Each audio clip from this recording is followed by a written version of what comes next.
Okay, so this week we're going to take a look at one of my very favorite subjects, regular expressions, allowing you to search for and modify patterns in strings.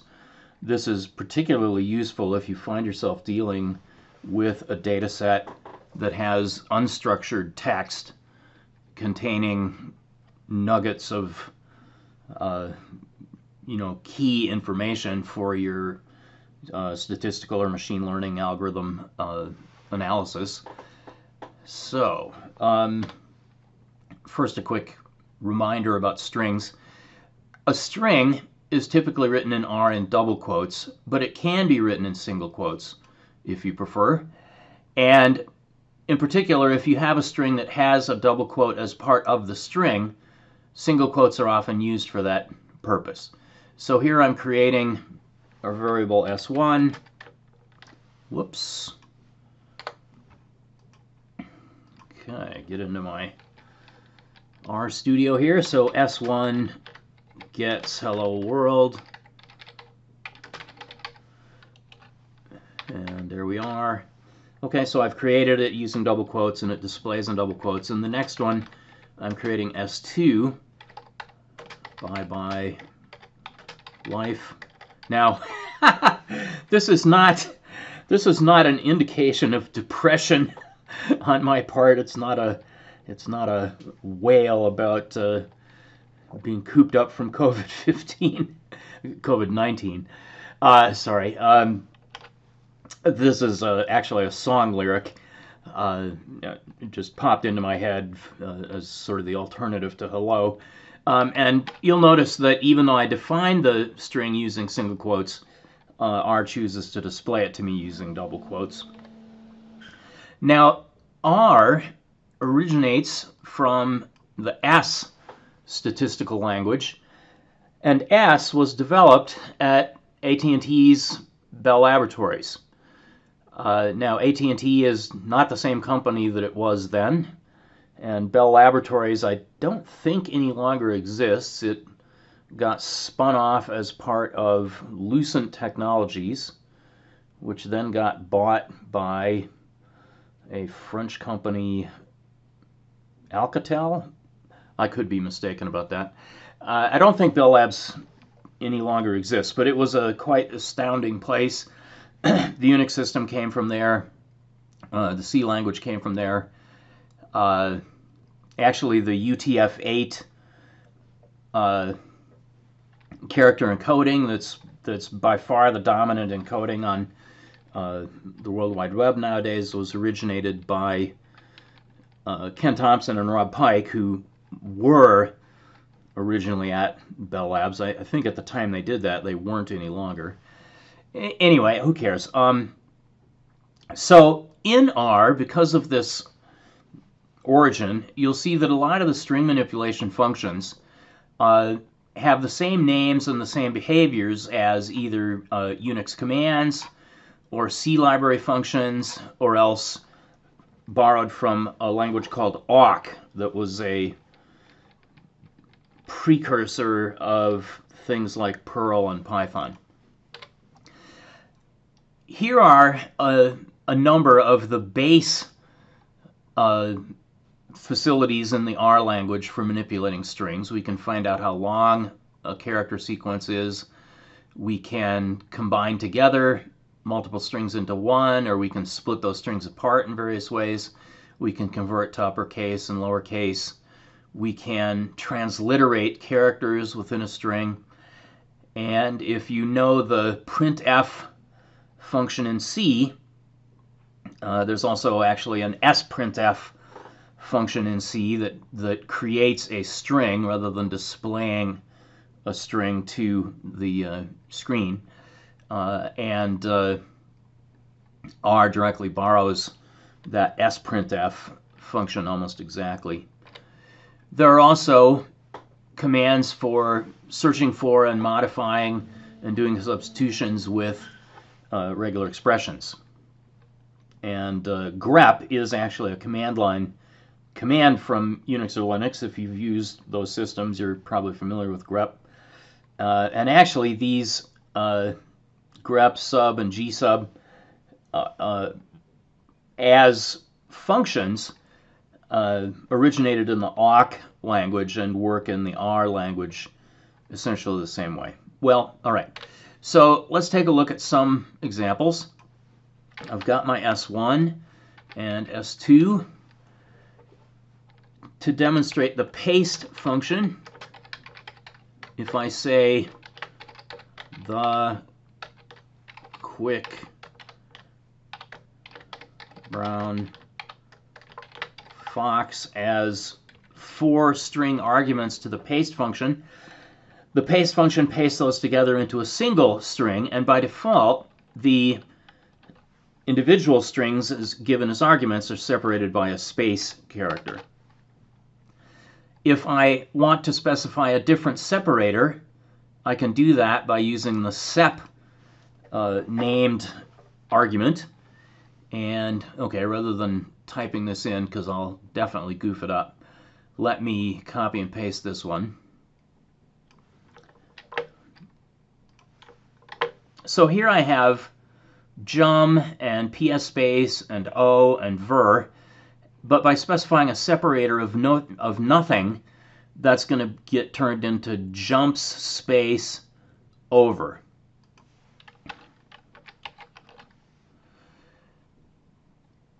And of course, I can use variables containing individual string vectors as arguments to paste as well. That's what I'm doing in this example here. And so now S5 contains, I don't know whether you were inflicted with this if you learned typing in a formal way or if you just picked up typing as part of dealing with computers. But the quick brown fox jumps over the lazy dog is familiar to people who got taught typing formally. Now, if you have a vector of multiple strings, then the behavior of paste may seem a little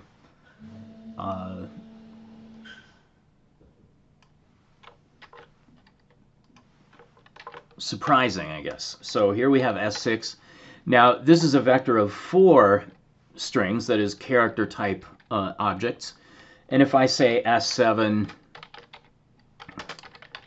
gets paste S6 with a separator of space, thinking that this is going to give me this is a test as a single string, that's not what happens. What happens is that I still have a vector of 4 separate strings. So rather than using the sep named parameter, what I do if I have a vector is to use the collapse named parameter instead.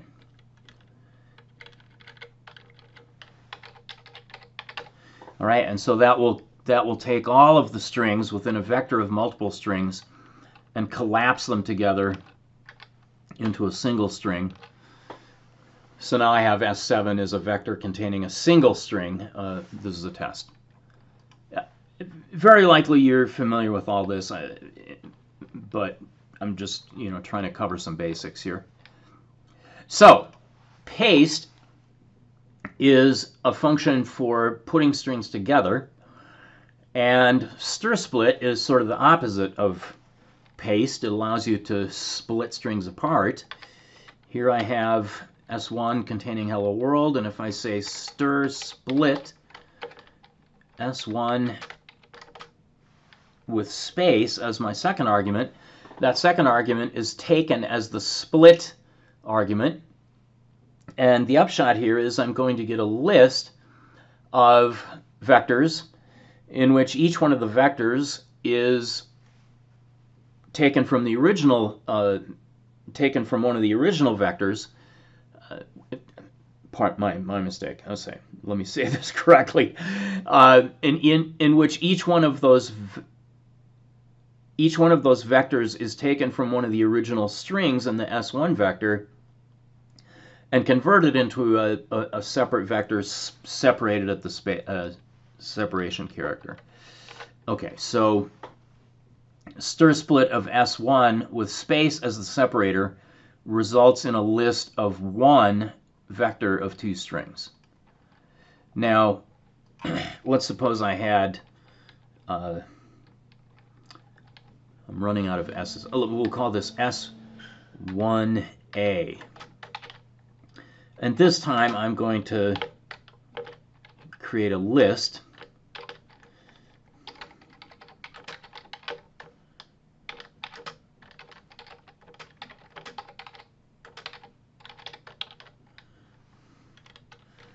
Okay, so now we have a vector of two strings, and if I do a stir split of S1A, you see I end up with a list of two vectors, where Hello World got split into two strings at the space, and How Are You Doing got split into four strings, again at the space. I can, of course, access, whoops, sorry, I skipped a step here. I can specify a different splitting character, and stylistically it's probably better to use that split parameter name. Here I'm splitting at little l instead of space. So let me get my stir split of S1 back here.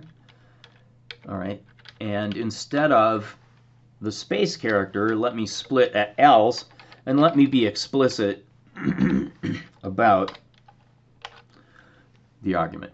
Okay, so Hello World has got three L's in it. Consequently, the resulting vector in this list of one vectors has four strings, HE, and then a blank for the side-by-side L's, and then O, war, and D. Now, if you subscript in a list using the double square brackets, that gets you that particular vector, and so I can get back my original list by accessing the vector and using the collapse argument with the original splitting character. This is sort of a stunt. I just wanted to show that nesting these things is totally fine as long as you keep track of the data types that you're working with at each step. So stir split is going to give me back a list of vectors. Stir split double square bracket with an index is going to give me a vector, and I can paste all the strings in a vector together by using the collapse argument. Okie doke. All right, so we can paste things together with, we can combine or concatenate things together using paste, and we can split things apart using stir split. We can also ask for substrings in various ways. S5 was my typing exercise string, and if I ask for the substring of S5 starting at index 11 up to and including index 19, that happens to give me brown fox. And if you count over, you'll discover that the B is character 11 and the N is character 9. The X is character 19.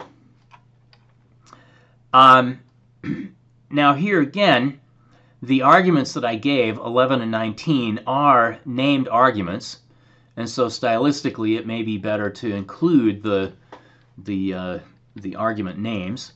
And in this case, I'm using my nchar function that counts the number of characters in the string, because what I want to get from this substir function call is the 8 characters at the end of the string. All right, so the very last character in the string is going to have index nchar of string, and the index 7 characters prior to that, so that I get a total of 8 characters, is simply going to be nchar of S5 minus 7. All right, so we'll copy and paste that, and so we get the last 8 characters from the string lazy dog. Now, so subster takes these two parameters, start and stop.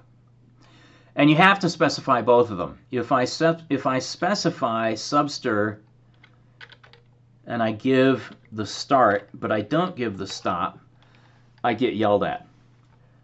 Substring behaves differently. It's the same but different. And the names of the parameters here are first and last instead of start and stop.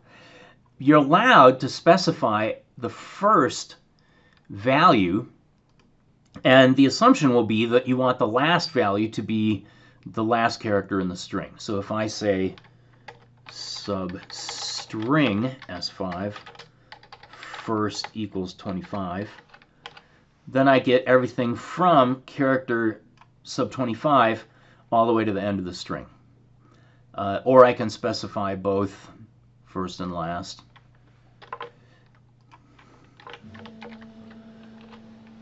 And so here I get round fox. Okay, well, again, very likely you're acquainted with these things. And there are lots of other ones that I haven't talked about. Now, in the tidyverse, you can use those conventional functions that are part of the base R language, but there are a whole collection of other functions in the string R library that gets loaded in as part of tidyverse, and these have the advantage of having more consistent names than the base ones, and they're also a little more consistent in terms of the arguments that they take. Several of these just work on ordinary strings. Several of these also are able to do regular expression matching to do things like searching for patterns or actually replacing patterns, and so on. Now, I'm not going to go through a whole bunch of these examples. I am going to ask you in the homework to read through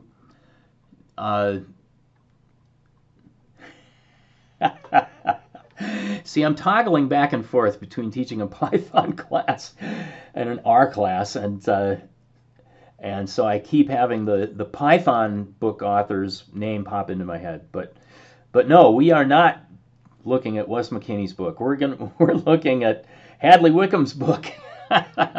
So I'm going to ask you in the homework to go through all of the various examples he has of all of these string functions in the string R library.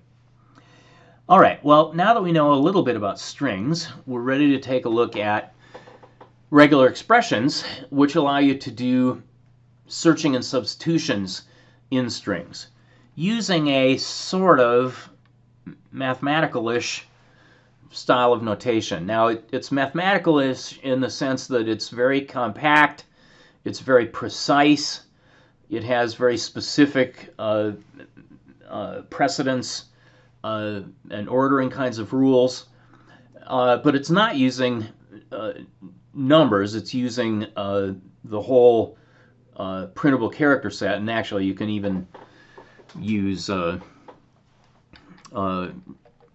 character encoding constants to deal with non-printing characters, or at least non-ASCII characters, I should say. Regular expressions were originally designed by linguists to talk about human languages, but they rapidly got appropriated by people interested in programming language design for the creation of lexical analyzers and compilers. And the folks at Bell Labs around the Unix development were also very important in this whole arena of regular expressions and finite state machines on which regular expressions are built, programming language design, and so on. Okay, so the R language has a bunch of facilities, both in the base language and also in this string R library for searching for and interacting with, modifying patterns in text. Here are the basic regular expression meta characters or special characters. We'll look at these first. R actually uses what's called the extended regular expression characters, which include more than just this collection here. And we'll take a look at more shortly.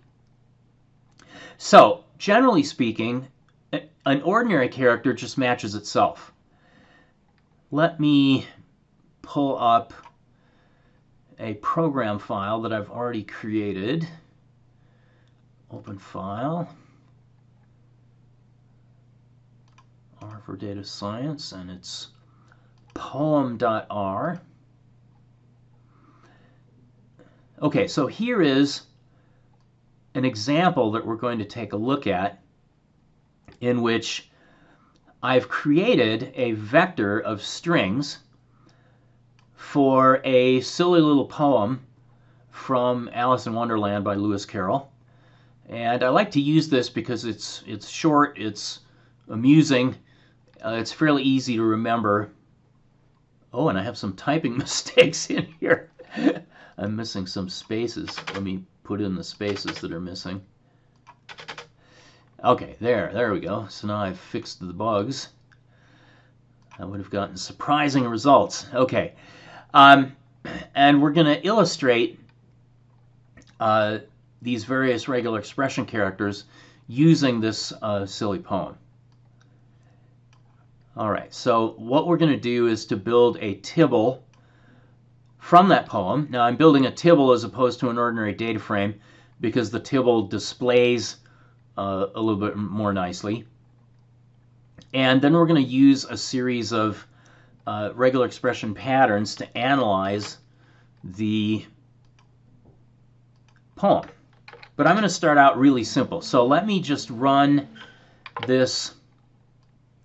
Let me just run this program. All it does is to load the tidyverse library and all of its various sub-libraries. We're going to create this vector of strings, and we're going to build a tibble that just has one column, which is the lines from the poem, and then display that poem. All right, so let me just select this whole thing and run it. There we are. And so we created the vector, and we then displayed the poem.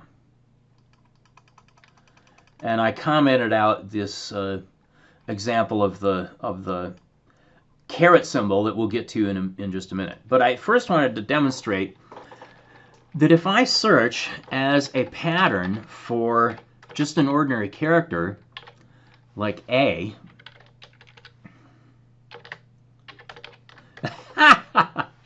sorry, once again, Python tends to use single quotes by preference, so it doesn't matter, but I just want to try to be consistent. So here's my pattern, and if I say filter in this poem data frame, looking for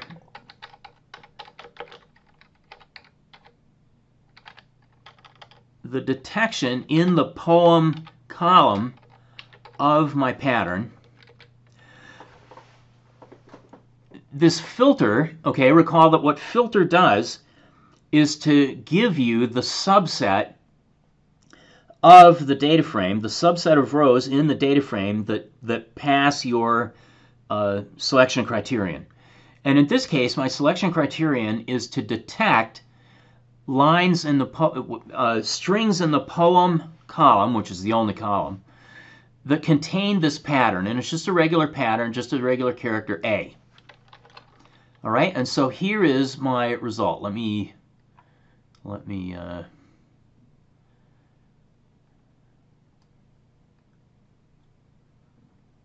give more space to this window. Okay, so in the poem, Here are all of the lines that somewhere contain a little a. Okay, a little a, little a, little a. Every one of these has a little a. If I look for, let me modify my pattern to AT. All right, that just means look for a little a followed immediately by a little t. The closest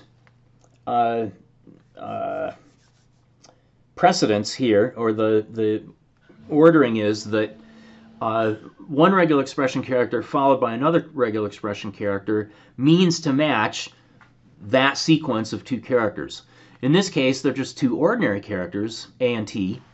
And so if I filter detecting the lines that contain AT, now I have a much shorter list of lines. Okay, I have waters, whoops. So I have AT in waters, and I have AT in neatly. Okay, now the caret symbol matches the start of a string. It's often referred to as the beginning of line anchor character. And so now let me jump ahead for a second. Here's my silly poem on slide 13, and here is my program shown here on slides 14, in which I'm creating the data frame. I'm creating the tibble containing the poem as its only column. And now I'm going to demonstrate the caret, the beginning of line anchor, as my next regular expression pattern. Okay, so if the caret is the very first character in your regular expression pattern, it means to match the beginning of the line. And since I have a capital H following the caret, what that means is to look for lines that begin with a capital H. And if we look back at my poem, well, let's see, I've got one up here, and this one here, this one here. So I should end up matching those three lines. Oh, notice that I've got one here as well, but that's not going to match because that capital H is not at the beginning of the line. That capital H is indented by two spaces. So in that line, it's actually a space that is at the beginning of the line, or the beginning of the string.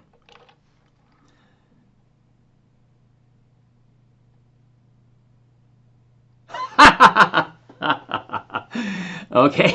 I don't know what happened, but somehow I lost my pattern gets. I may not have hit the enter key, so I may have failed to define it. I think that's what I did. I think I failed to hit the enter key and instead hit the up arrow, which went back to the filter function. Now we've got our pattern defined, and we get what I expected. There we go. So the three lines that start with a capital H are what we get. Alrighty.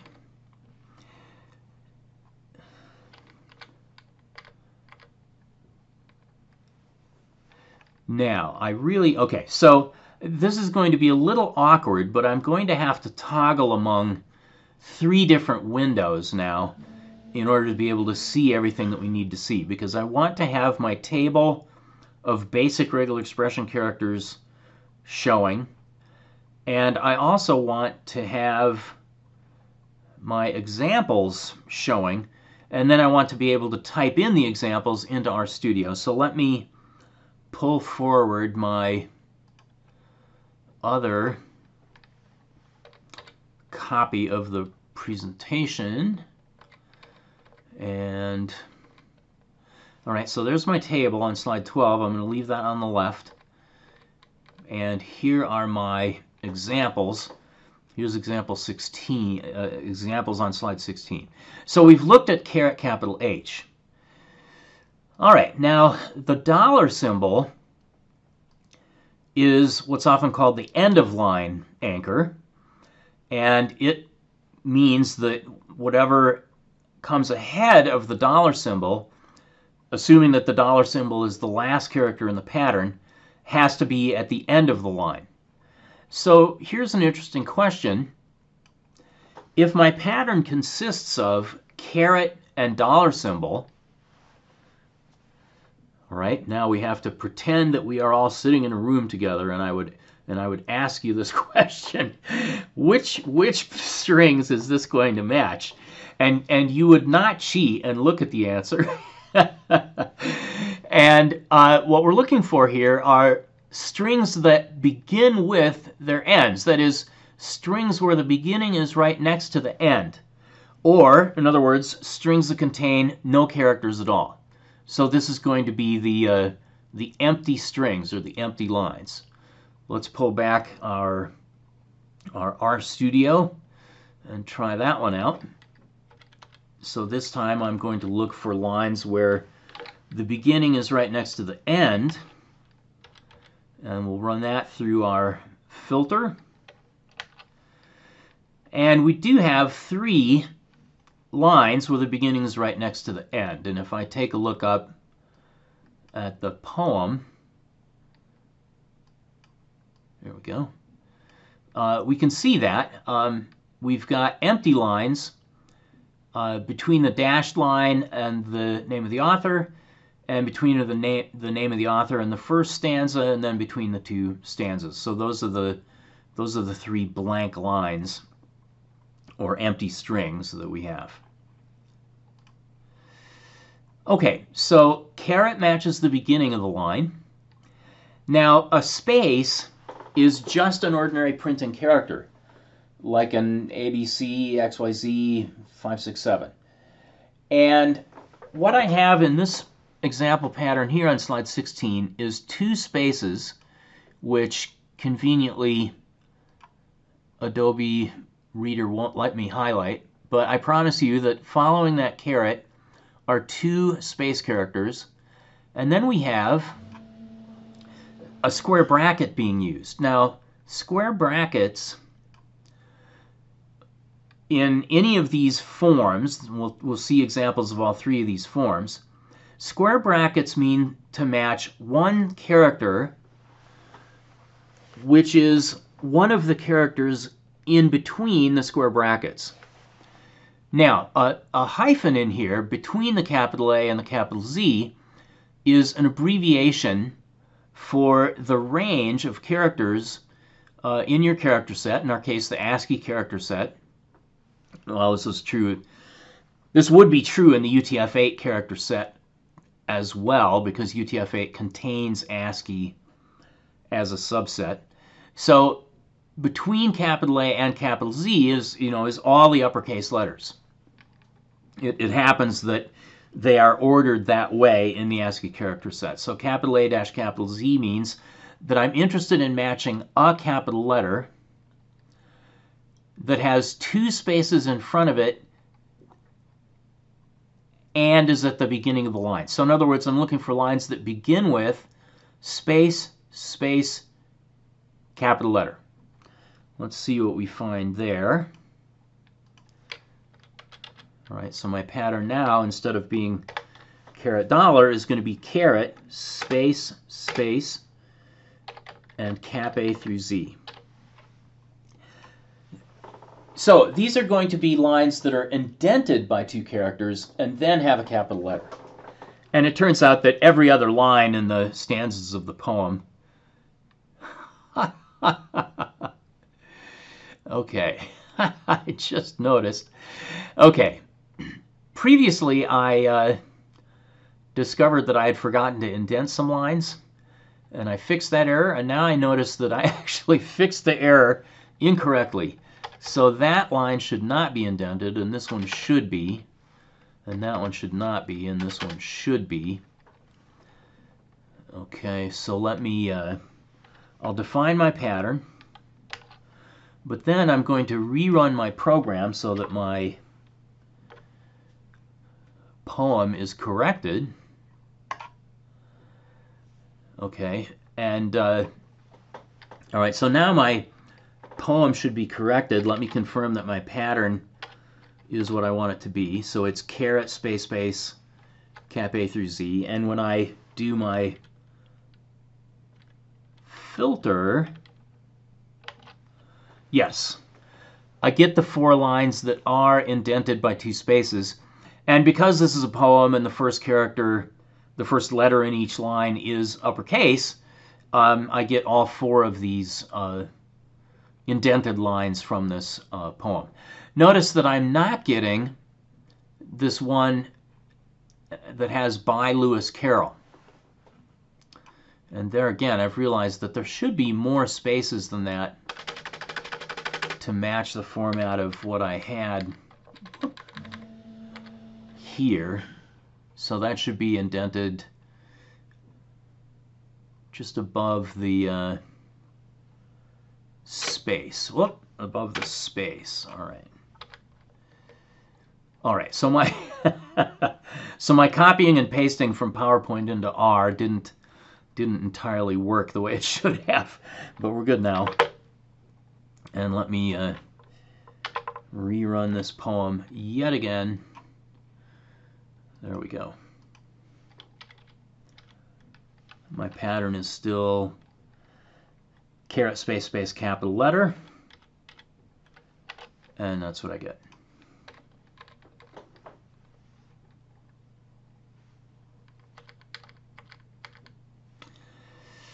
All right, so we've seen that an ordinary character just matches itself, and that includes letters. It also includes digits. It includes any characters that are not one of the regular expression special characters. It includes spaces. Caret is the beginning of line anchor. Dollar is the end of line anchor. And square brackets allows you to match any one character within the set specified in the brackets. Now, rather than using capital A dash capital Z, if I were to say my pattern gets A, E, I, O, U, let's say. Sorry, I want to use double quotes to be consistent here. In this use of square brackets, I'm not using the dash, so I'm not specifying a range. I'm saying look for lines that contain a capital A or a capital E or a capital I or a capital O or a capital U. In other words, lines that contain an uppercase vowel. And actually, I want to look for any of those characters at the beginning of the line indented by 2 characters. And so now if I run my filter, okay, I get space space improve and I get space space on. So those are the 2 lines that start with space space followed by an uppercase vowel. And so I'm not getting the how or the with in that modified pattern. Now, the next special character we're going to take a look at here is the star. And the star means to match 0 or more of the regular expression in front of the star. And if that regular expression is a single character, which in basic regular expressions it has to be, when we get to extended regular expressions, we'll see how we can create a group of characters using parentheses. But for our purposes so far, we're going to have a single character in front of the star. And so that character followed by a star means to match 0 of that character, or 1 of that character, or 2 of that character, or 3, or 5, or 17, or 1,000, or 1,500 of that character in sequence. Okay, so this is looking for a sequence of characters. And maybe the only puzzling, well, maybe the most puzzling thing about this is to remember that it will match 0 occurrences.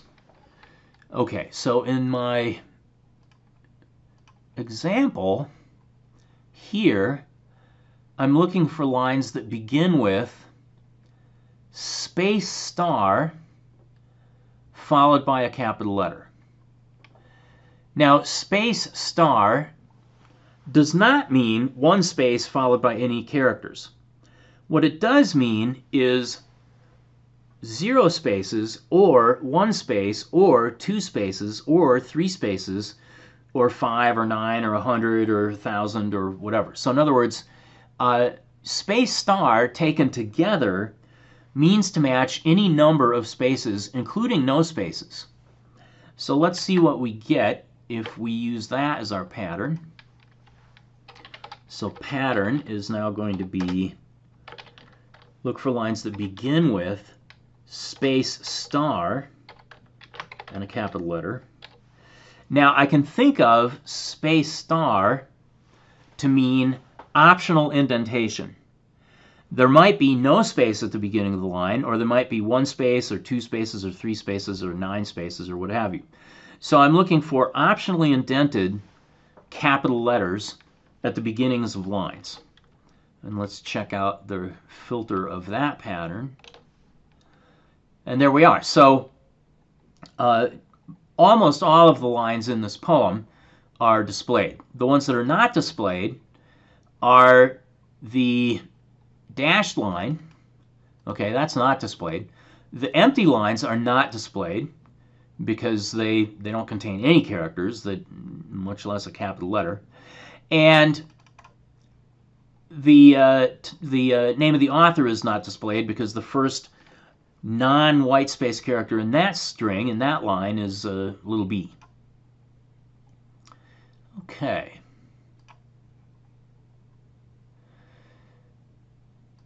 Okay, this next example is pretty straightforward. This time we're using the $sign without using the caret symbol. And notice that the $sign is last in this pattern. So it is the end of line anchor. And I'm saying $E as my pattern. That's going to look for lines that end with a little e. That is, where little e is the very last character on the line. And I've got several in here. I've got crocodile a couple of times, Nile, nope, I was going to say scale, but that's not true because there's an exclamation mark after scale, so we won't get that one. And yes, so those are the 3. How doth the little crocodile twice, and pour the waters of the Nile are the 3 that match that pattern. I want to be clear that it does matter where that $sign goes. If the $sign is not the last symbol in the pattern, then it just means $sign. So if I say $E, that does not mean to look for lines that end with an E. That means to look for lines that have a $sign followed by a little e. And there are no such lines in this poem. So I get no, my resulting filtered data frame is empty from that. All right, here we're using the square brackets back to back to indicate that we want to look for strings that have a lowercase vowel immediately followed by another lowercase vowel. Okay, so to match lowercase vowels, I just type them out, A, E, I, O, U. And then to say, well, I want to match a lowercase vowel again, I type A, E, I, O, U in brackets again. There's no requirement here that the 2 vowels have to be the same. I could have an A followed by an E, or an A followed by an I, or an O followed by an A, or a U followed by another U. Are there any English words with back-to-back U's? Well, I don't remember. In any case, so we're looking for 2 lowercase vowels. So let's give that one a try. And to be clear, I'm saying square bracket, whoops, square bracket, A-E-I-O-U, and then immediately followed by square bracket A-E-I-O-U. Sometimes in the font that's used in descriptions, you may get tricked into thinking that there's a space in between the closing square bracket of the first match and the opening square bracket of the second match. But if you put a space character in there, then a space character, recall, is just an ordinary character. So if you put a space character in there, you would be looking for lines that contain a lowercase vowel followed by exactly one space, followed by another lowercase vowel. Fortunately, in the RStudio, it's fairly clear that there is not a space between those two square bracket characters.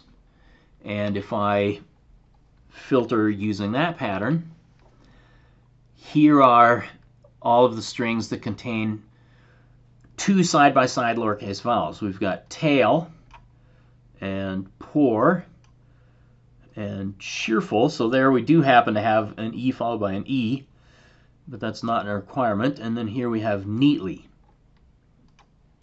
Now, in this last example, you'll notice that I have side-by-side lowercase vowels twice. That doesn't mean that the line gets displayed twice. It just, if the line contains the pattern, it's displayed. If the line happens to contain the pattern multiple times, it's not displayed multiple times. It's just displayed once. I guess one other thing I do want to mention is that often this pattern thing here is a variable, but you can manually type in your pattern as the argument. So I can say lines that begin with A as my pattern without using a variable, and I have two lines in the poem that start with a capital A. All right, so that's the star and this version of the square brackets. I guess I've shown you a couple of those. Next up, we're going to take a look at the dot, and also how the dot is used together with the star. Now, dot matches any one character in a string. Any character at all is matched by dot. So let me show you some trivial examples first, and then we'll look at this particular, more complicated example on slide 16. So here is my entire poem data frame, poem tibble actually. Whoops, PM, poem DF. There we go. So there's my entire poem DF. If I do a search for, well, let's just do a search for dot. Dot matches a character. So this is going to detect lines in poem that contain a character. And you might ask, well, isn't that going to match everything?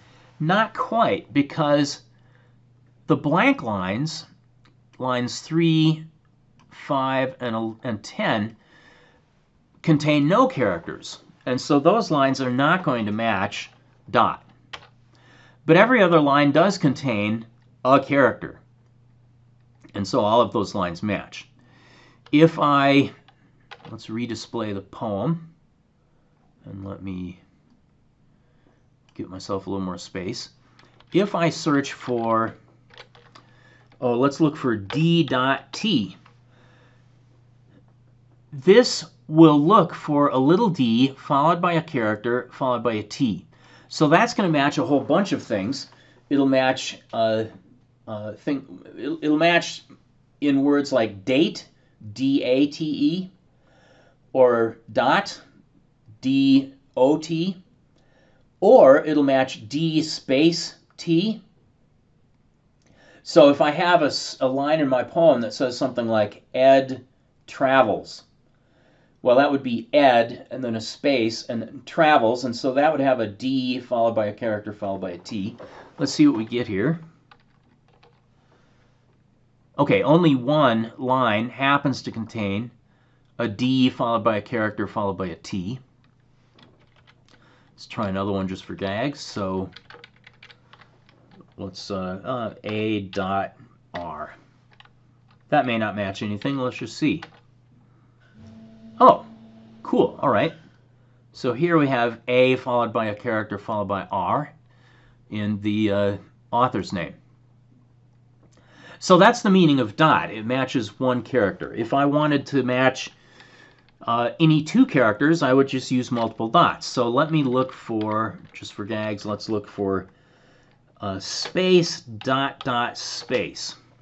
Now space is an ordinary character, so space is going to match space. So I'm looking for lines that contain a space followed by any two characters followed by space again. Notice that we get this line describing the author because that line does contain a space followed by any two characters, which happen to be spaces, followed by space again. So space, space, space, space is matched by space, dot, dot, space. And then here we have, basically we're looking for two-letter words. So space of space, space on space, whoop, space he space, and there's another match over here that is okay. All right, so that's what dot is about. It matches any one character. If I wanted to match lines that were exactly a certain number of characters long, I could combine the dot together with the anchors. I could look for lines that begin with 6 dots, let's say, $. That looks for lines that are exactly 6 characters wide because they begin with 6 characters and then they end. I'm going to have no matches in this poem because the blank lines are not 6 characters wide, and all the other lines are more than 6 characters wide, so I get no output from that. So the dot is often used together with the star because dot matches any character. Therefore, the pair of characters dot star matches any sequence of 0 or more of any character. And that's what this next example is about here. I have dot star appearing twice. See if I can highlight this. Ah! Let me erase this all. All right, so here we've got dot star. And then here we've also got dot star. So dot star matches any number of characters, any number of any characters, including 0 characters. So this particular pattern here, A dot star, E dot star, I, means to look for a little a followed by anything, including nothing, and then a little e followed by anything, and then a little I. So we're looking for little a, little e, little I in that order, and there may or may not be characters in between the a and the e or the e and the I. So let's see what we get for matches there. Okay. I don't want my beginning and end anchors. I'm just going to look for A anywhere in the line, followed by any number of any characters, followed by E, followed by any number of any characters, followed by I. And we'll see what we get from that match. Okay, so we have 2 lines that apparently contain little a, little e, little I in that order. So here we have little a, and there is a little e after that, and there is a little I after that. So we have A, E, I in order. Now, there's also a little e in here, but that's we don't care about that. We just care that in this line somewhere there is a little e. Sorry.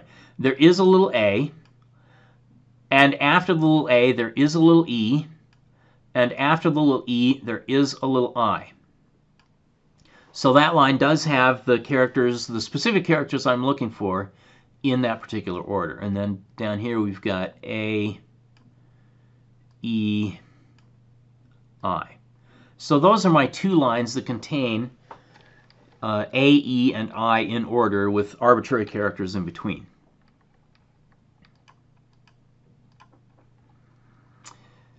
Now, we've got one more use of the square brackets to take a look at. Normally, square brackets mean to match a character that is in the set. But if I use the caret symbol as the very first character inside the square brackets, what that means is to match exactly one character except for any of the characters specified in the set, any of the characters specified between square brackets. And so in this example here, where I've got square bracket caret little t, what we're looking for is a character that is any character except for a little t. Now, let's try that all by itself. So I'm going to search in my poem for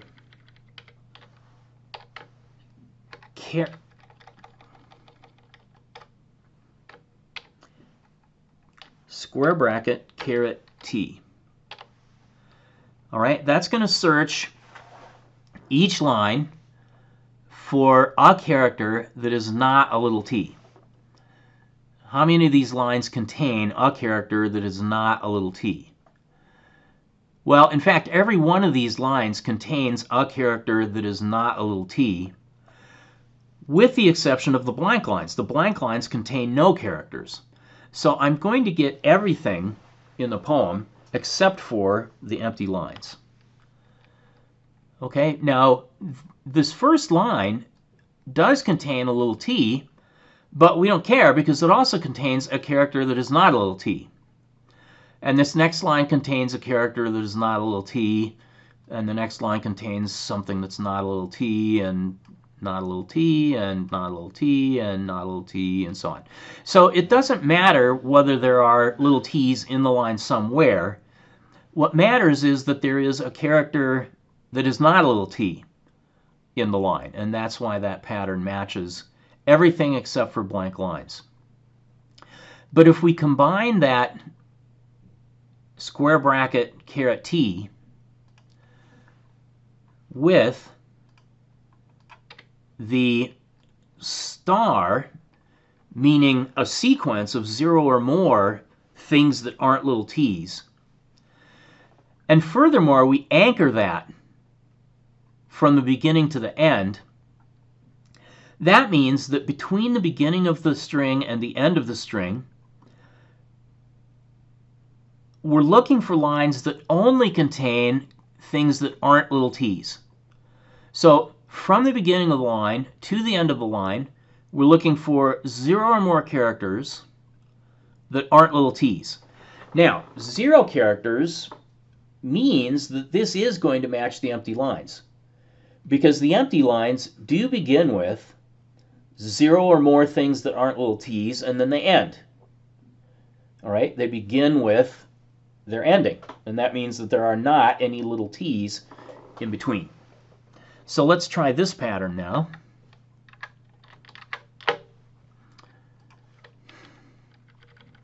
All right, so from the beginning of the string, we're only allowed to have 0 or more things that are not little t's, all the way up to the end of the line. And this does show me the blank lines. And other than that, I've only got 3 lines that don't contain a little t anywhere. I've got the dashed line under the title. I've got the line containing the author's name.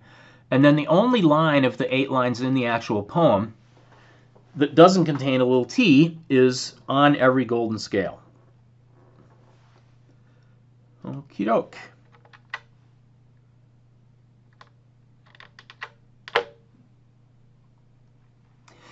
All right, so we've now investigated all of these basic irregular expression characters with the exception of using the backslash to turn off the special meaning of one of the regular expression characters. So dot, we've said, matches any character.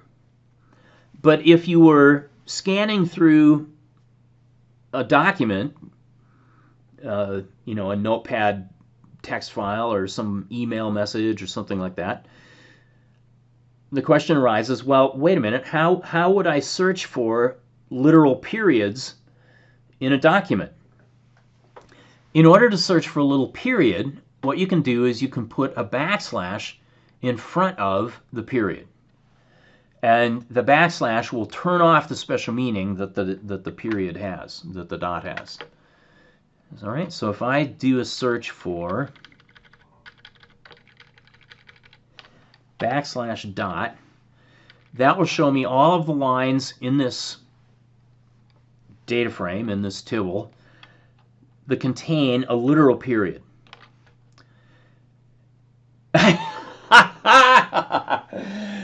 Well, except I forgot a minor detail, which is that the backslash is also a special character within a string. See, I didn't forget. I wrote it down on slide 17, but then I forgot about slide 17. All right, so you'll recall that we have a bunch of special characters that we can use in strings, like backslash n is a new line, backslash little t is a tab character. If I want to have a regular backslash inside of a string, I give two backslashes, all right, backslash, backslash. If I want to have a literal double quote inside of a string, then I can use a backslash followed by a double quote to put a double quote into the string. And there are several others that are not so common, like backslash r is a carriage return character. Backslash a is called the alert character. On some systems, like on Unix and Linux systems, the alert character often will ring the bell on the terminal or flash the screen in some cases. The point of backslash a is to, get the user's attention somehow. In any case, in a string, I use the backslash this way to indicate that I want to represent either a backslash or a double quote or one of these special characters, line feed or new line, carriage return, horizontal tab, alert. There's also a form feed character that nobody uses anymore. We don't have paper printers for the most part. Certainly not on our screen. Okay, but that's how the backslash is used. What that means is that if I want to use a backslash in front of a dot in my search, I have to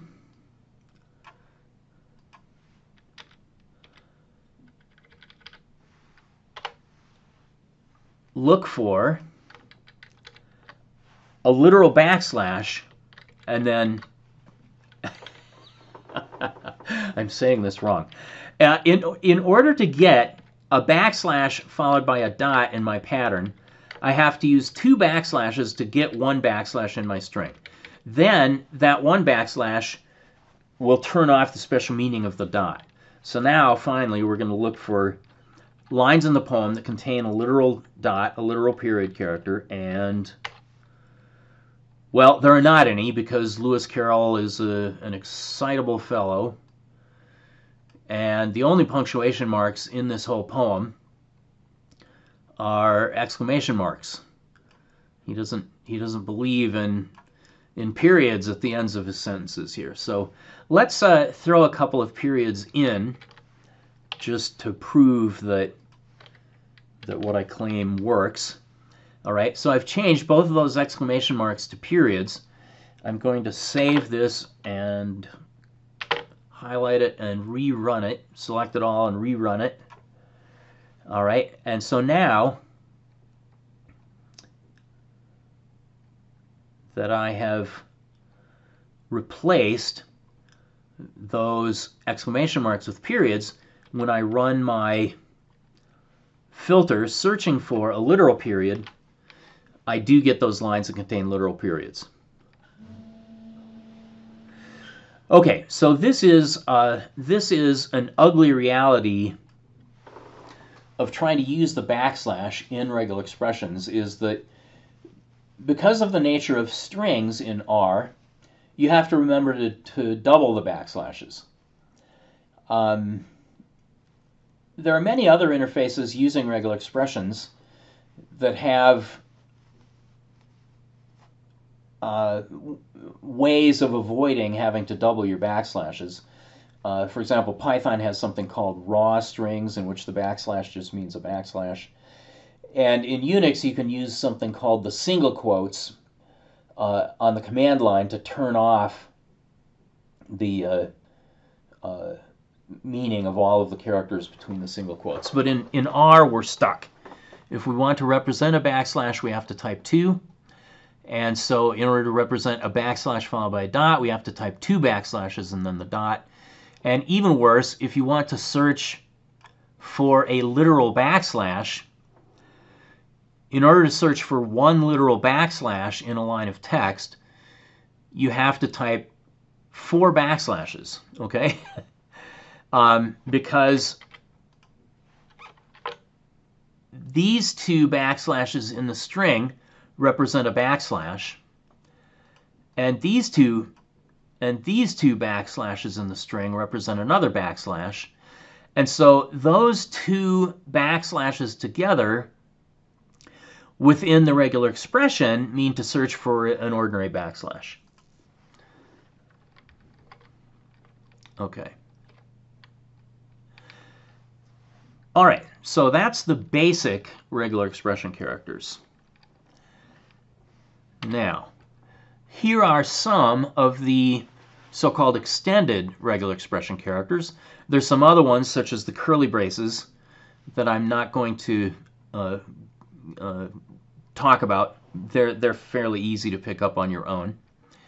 One important extended regular expression metacharacter is the vertical bar symbol, which means or. And you put that between 2 regular expressions, and it means to look for the regular expression on the left or the regular expression on the right. And to illustrate, here, as my pattern, I'm looking for how or Nile. Let's try that one out. And now I'm going to go back to setting the pattern variable to contain my regular expression pattern, how or Nile. So my pattern is how or Nile, and in my filter I'm going to search for that pattern in my poem. Okay, and I've got several lines that contain either how or Nile. I make the remark here on slide 18 that the vertical bar has low precedence, and that's important because it means that I'm searching for how or Nile. If the vertical bar had high precedence, then this pattern, how vertical bar Nile, would imply that I'm looking for a capital H followed by a little o followed by either a little w or a capital N, followed by an I and then an L and then an E. But because the vertical bar has low precedence, what it means is I'm looking for everything on the left of the vertical bar or everything on the right of the vertical bar. Okay, now I can create a group of regular expression characters by putting parentheses around them, and the group simply matches the regular expression that is in the parentheses. So if I were to search for, well, let me show you an example. If I search for How or Nile, that perhaps, if you're not comfortable with the idea of the vertical bar having low precedence anyway, that is equally correct, and it makes very clear that we're looking for How or Nile by creating How as a group and Nile as a group. So that will give us exactly the same matches. Now, another aspect of creating a group is that I can use a backslash followed by a digit in order later on to match the same group a second time or a third time or whatever. Let me do an illustration of that. Here in this pattern, and actually I've just noticed that I have a bug in all of these. In all of these guys, I've forgotten to double my backslashes. So we will have to double all the backslashes here in these examples on slide 19. So let's do that for the first one. What we're looking for here is a lowercase vowel, either an A or an E or an I or an O or a U. That creates a group, and I can refer to that group as \1. Or technically in R, I'd need to say \1. And so this means that I'm looking for a lowercase vowel immediately followed by the same lowercase vowel. So let's give that one a try. All right, so my pattern is going to be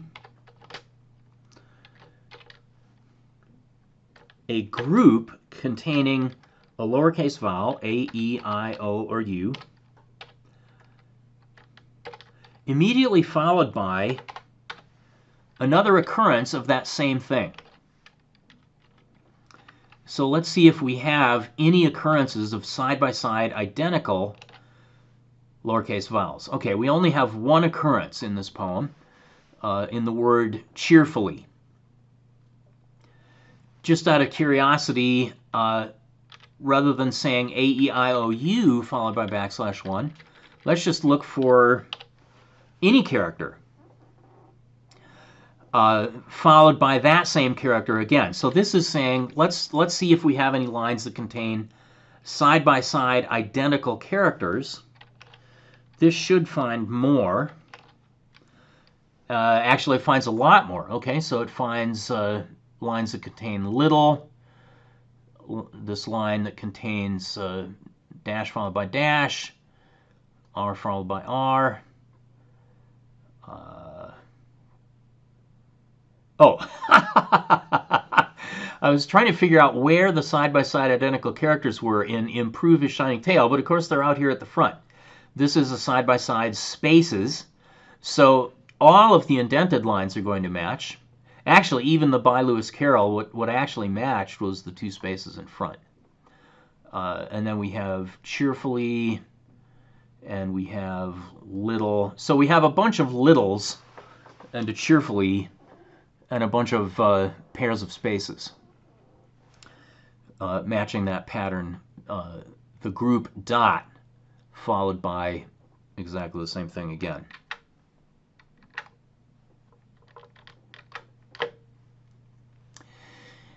In this next example, we're looking for any three characters, and then we're using dot star to indicate that there may then be some intervening arbitrary number of characters, but then we want to find that same sequence of three characters again.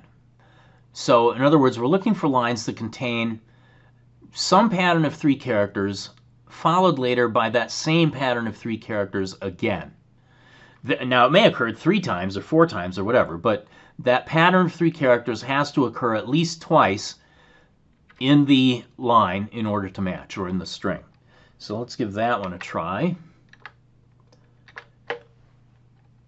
Okay. So now my pattern is going to be dot, dot, dot. And following those three characters can be any number of characters. And then the same group, this is group number one. Each set of parentheses that I use is a numbered group. So I only have one group here, so it's group number one. And let's see what we get.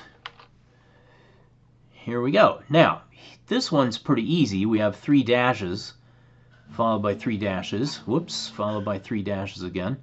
And likewise, we have 3 spaces, followed by 3 spaces again. These next ones are a little tougher to see. Let's see if we can spot them. Oh, this one's pretty easy, actually. We've got THE followed by THE. Actually, technically, the regular expression discovers space TH followed by space TH, but that's fine. And here, let's see, we've got, all right, where is it? I know it's in here. Ah, here we go, here we go. ES space followed by ES space. So these are the lines that do contain 3 characters followed by anything, followed by those same 3 characters at least one more time. And then in this final example, we're illustrating the idea of creating multiple groups. So the first group just contains 1 character, any character. And then the second group contains 1 character. And the third group contains 1 character. Then there may be any number of characters following that sequence of 3 characters. Then we want to see the same sequence, but in a different order. Instead of seeing the first, second, and third characters in that order, we want to see the third character first, followed by the first and the second characters. Okay, so it's the same 3 characters, but in a different order. So let's do that. See what we get. And once again, I have to double all these backslashes. So I have one group consisting of a character, and a second group, and a third group, also each consisting of a character. And then I want to see the third character first later, followed by the first character and the second character.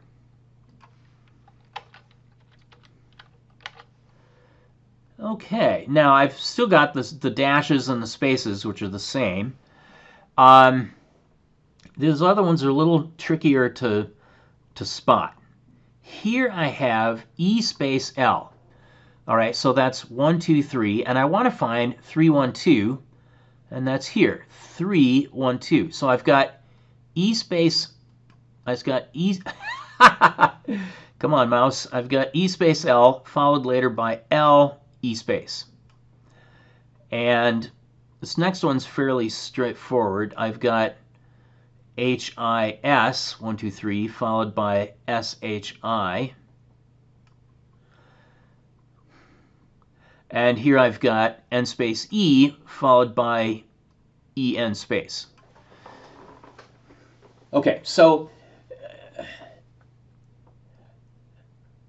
if you're not used to regular expressions already, you may not quite grasp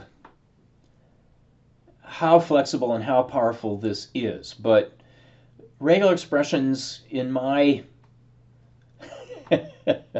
hugely long career doing programming and data analysis, regular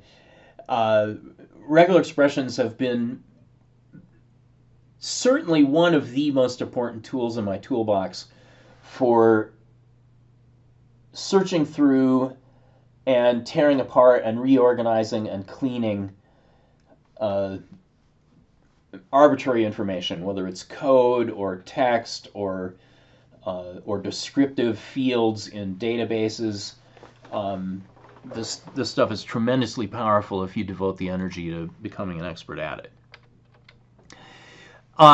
One thing that regular expressions can be used for is to do token validation. If you're asking the user to type something in and you want to double check whether what they typed is the correct format, you can compare what the user typed in with a regular expression to determine whether the format of what they typed is correct. And here we have a couple of simple ones. An integer in R has to look like, oops, I forgot to mention plus and question mark. Sorry about that. Plus means 1 or more.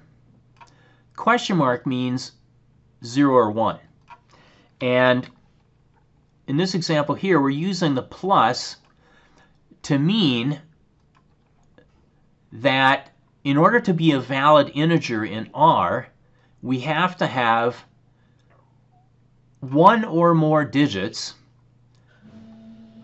and at the end we have to have an L. An L is what indicates that something is an integer as opposed to a floating point number.